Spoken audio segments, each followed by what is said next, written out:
মধ্যপ্রাচ্য ও বিশ্বব্যাপী বৈরিতার মধ্যে চীন ও ভারতের সম্পর্কের নতুন অধ্যায় শুরু হয়েছে। ৭ বছরের দীর্ঘ সীমান্ত বিরোধ, টানাপোড়েন এবং আস্থার অভাবের পর দুই দেশের শীর্ষ নেতৃত্বের মধ্যে এখন কূটনৈতিক বন্ধুত্বের অঙ্গীকার দৃঢ় হচ্ছে।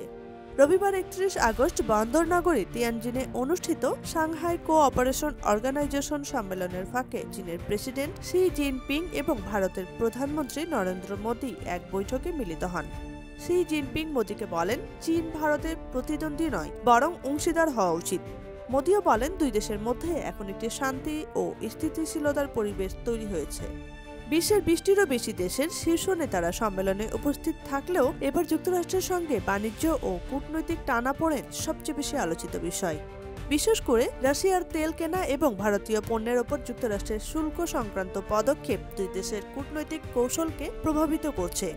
মোদি ও চীনের শীর্ষ নেতৃত্ব ইতিমধ্যে ঘোষণা করেছেন, দুই দেশের মধ্যে ফ্লাইট পুনরায় চালু করা হবে, যা ২০২০ সালে হিমালয় সীমান্তে সংঘর্ষের পর স্থগিত রাখা হয়েছিল, যদিও সুনির্দিষ্ট তারিখ এখনো জানানো হয়নি।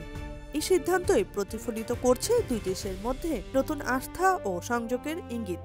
বৈঠক শেষে শি জিনপিং আরও বলেন, দুই দেশের কৌশলগত সহযোগিতা এবং দীর্ঘমেয়াদী দৃষ্টিকোণ থেকেই সম্পর্ক এগিয়ে নেওয়া প্রয়োজন। এটি হবে মিত্র হিসেবে উভয় দেশের জন্য সঠিক পথ। এই ৭ বছরের বিরতি শেষে মোদির চীন সফর বেইজিং আয়োজিত সম্মেলনের গুরুত্ব আরও বৃদ্ধি করেছে। গতবারের সম্মেলনে মোদি অংশগ্রহণ করেননি, কিন্তু এবার শুল্ক ও যুক্তরাষ্ট্রের সঙ্গে সম্পর্কের বৈরিতা চলাকালীন তিনি তিয়ানজিনে হাজির হন। বিশ্লেষকরা বলছেন, চীন ও ভারতের এই সংলাপ ও আস্থা গড়ার পদক্ষেপ যুক্তরাষ্ট্রের চাপকে সীমিত করতে পারে।